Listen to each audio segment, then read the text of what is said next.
Moi, des fois, en me baladant, je sais pas pourquoi j'ai envie de prélever ce petit bout de bois ou cette branche, ce petit bout de mousse qui me parle, que je vais toucher. Là, il fait frais ce matin, donc des fois, je marche pieds nus.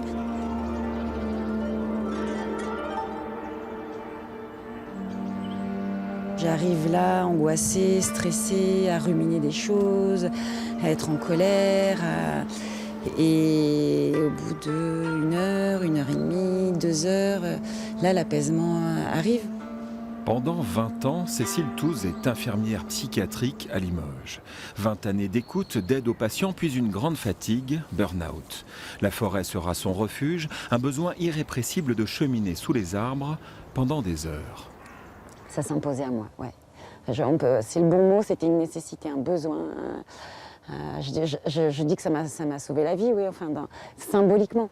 Ça m'a permis de réaccrocher à la vie qui est belle et à prendre de nouvelles directions. Donc oui, c'était une nécessité, vraiment. Le bain de forêt ou Shinrin Yoku, pratique commune depuis les années 80 au Japon et des bienfaits scientifiquement prouvés par le professeur Miyazaki qui depuis 25 ans travaille sur le sujet. Je vais vous montrer une image de la forêt. Restez bien assise, détendez-vous, c'est important.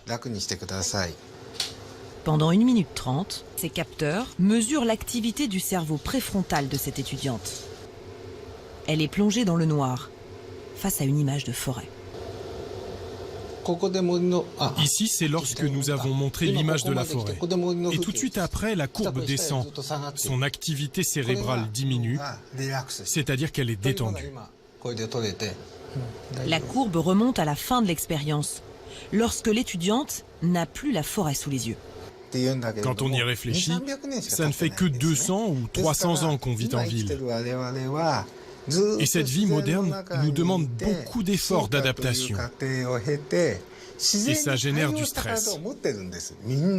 La nature, et la forêt en particulier, c'est tellement en nous qu'il en faut juste un peu pour que ça nous ramène à nos origines et nous apaise.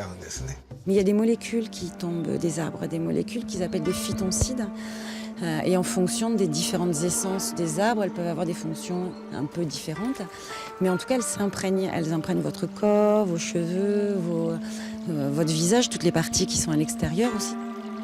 Pour être efficace, un bain de forêt doit durer près de 2 heures. À Limoges, Cécile Touze a créé un espace pour retrouver ses sensations de bien-être, lieu de repos où le silence s'impose pour se ressourcer le temps d'une sieste.